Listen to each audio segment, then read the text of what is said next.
la prochaine question qui nous est présentée par Lucien Pigeon. Bonsoir, Monsieur Pigeon, et bienvenue. Bonsoir, Madame la Présidente. Bonsoir, Madame la mairesse. Bonsoir, les membres du Conseil de Montréal.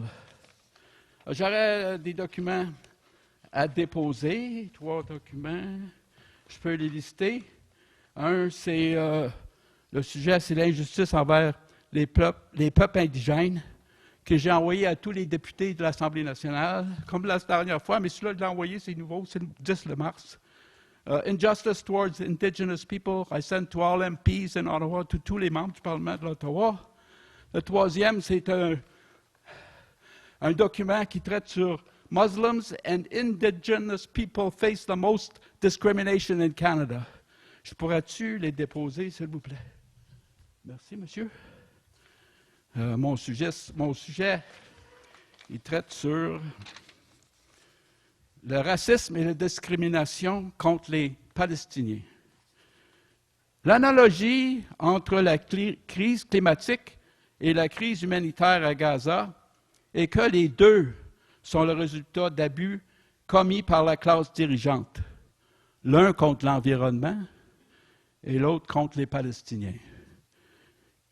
Qualifier les combattants de la résistance palestinienne occupés, dépossédés et opprimés, les traités de terroristes dans la motion 6503 que vous avez adoptée le mois dernier, c'est utiliser le même langage raciste que celui utilisé par les colonisateurs de notre pays lors de leur occupation, dépossession, oppression et massacre des peuples autochtones qui possédaient cette terre, longtemps avant que nous sommes arrivés.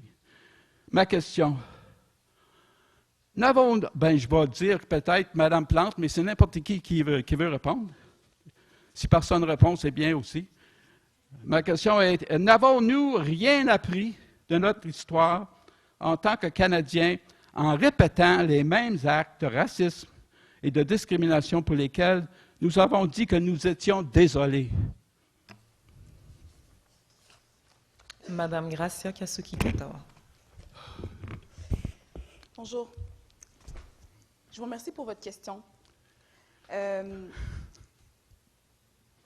La situation qui est en cours actuellement dans le conflit israélo-palestinien est extrêmement troublante.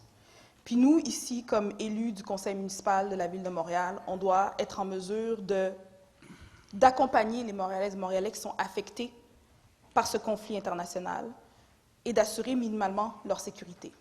Maintenant que cela est dit, je pense qu'il y a des conversations à avoir sur le conflit. Il y a des instances dans notre système démocratique qui ont la responsabilité des relations internationales et spécifiquement dans le cas du conflit israélo-palestinien. Et je pense que c'est des conversations à avoir avec les élus à ces niveaux de gouvernement. Ici, localement, puis là, je vais vous parler comme mairesse de Côte-des-Neiges encore, mais aussi comme personne responsable de la lutte au racisme et aux discriminations systémiques, on doit s'assurer que les droits des Montréalaises et Montréalais qui s'expriment sur cet enjeu puissent le faire à l'intérieur de leurs droits et puis que le débat ou les événements entourant les expressions, disons, de part et d'autre par rapport à ce conflit-là puissent se faire en toute sécurité par les Montréalaises et Montréalais. C'est là-dessus qu'on s'affaire depuis le 7 octobre.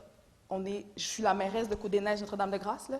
Je suis là-dessus depuis le 7 octobre, à chaque semaine, avec le cabinet de la mairesse. Notre priorité absolue en ce moment, c'est que les Montréalaises et Montréalais puissent exercer leurs droits en toute sécurité. Mais je suis d'accord avec vous, il y a des discussions qui doivent se passer au niveau de gouvernements qui sont responsables des relations internationales. Question complémentaire. Je n'ai pas de questions supplémentaires. Je veux remercier la personne qui vient de répondre à la question. Et puis, je vous souhaite toute une excellente fin de conseil. Merci beaucoup. Merci à vous, M. Pigeon. Très bonne soirée à vous. Nous poursuivons donc avec la période de questions.